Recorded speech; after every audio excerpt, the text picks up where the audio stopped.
जीवन संचालिका। बच्चों, इस पाठ के द्वारा संतान के जीवन में माँ की महत्वपूर्ण भूमिका को स्पष्ट किया गया है।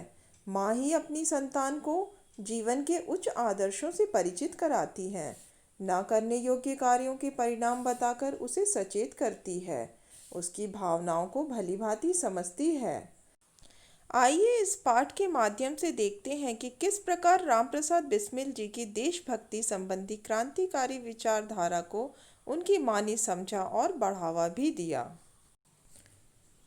मातृभूमि को स्वतंत्र कराने के लिए अनेक वीरों ने हंसते हंसते जान दे दी। उन वीरों में रामप्रसाद बिस्मिल का भारतीय समाज में अपना एक विशिष्ट स्थान है। ऐसे महान नायक को शत शत नमन है। रामप्रसाद बिस्मिल जी का जन्म 11 जून 1897 को शाहजहांपुर उत्तर प्रदेश में हुआ था।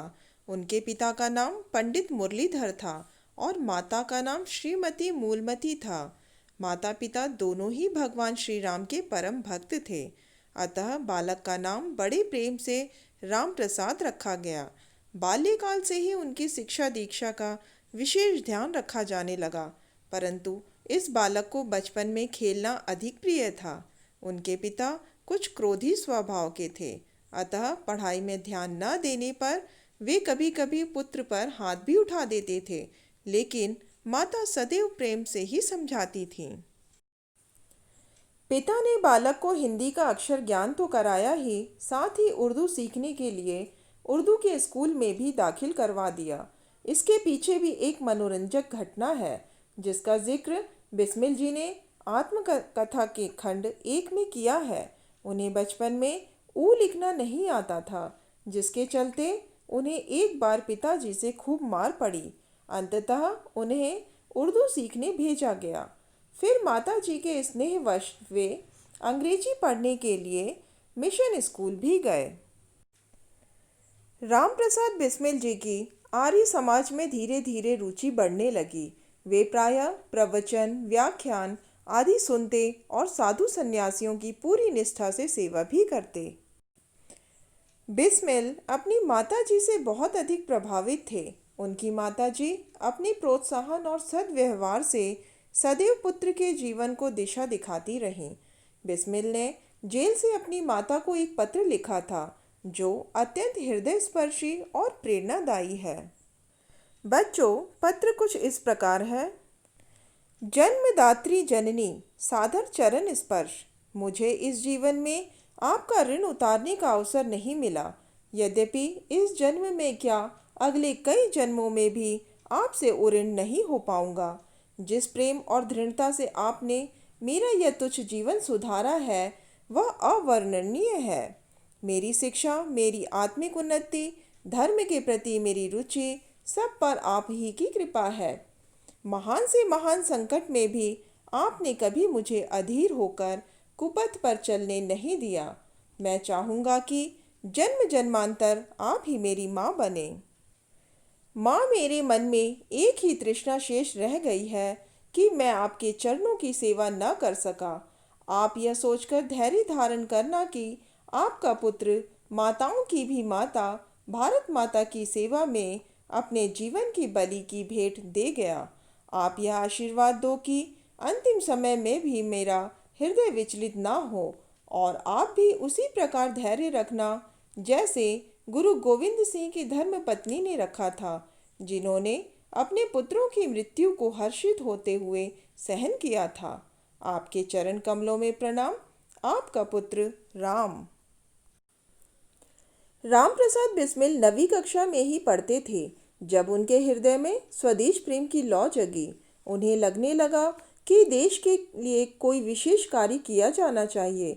सन 1916 तक बिस्मिल की देशभक्ति उनके लिए एक जुनून बन चुकी थी। साथ ही साथ वे साहित्य सृजन भी कर रहे थे। उनके द्वारा रचित अमेरिका की स्वतंत्रता का इतिहास नामक पुस्तक छपते ही जब्त कर ली गई। धीरे धीरे समय के साथ वे अनेक महानुभावों के संपर्क में आए और कई ऐसी घटनाओं को अंजाम दिया जिससे वे विदेशी सरकार की आंखों की किरकिरी बन गए। काकोरी कांड के बाद से तो गिरफ्तारी से हर समय उनका लुका छिपी वाला खेल चलने लगा। अंततः 26 जनवरी 1925 की रात को वे गिरफ्तार कर लिए गए।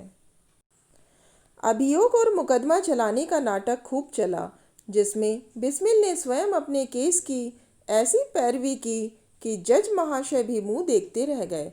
परंतु हुआ वही जो पहले से तय हो चुका था।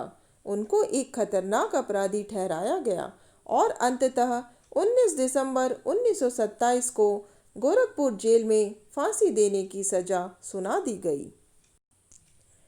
देश की स्वतंत्रता के लिए शहीद होने वाला यह बांका जवान यदि वीर था तो उसकी माँ भी वीर प्रसूता थी।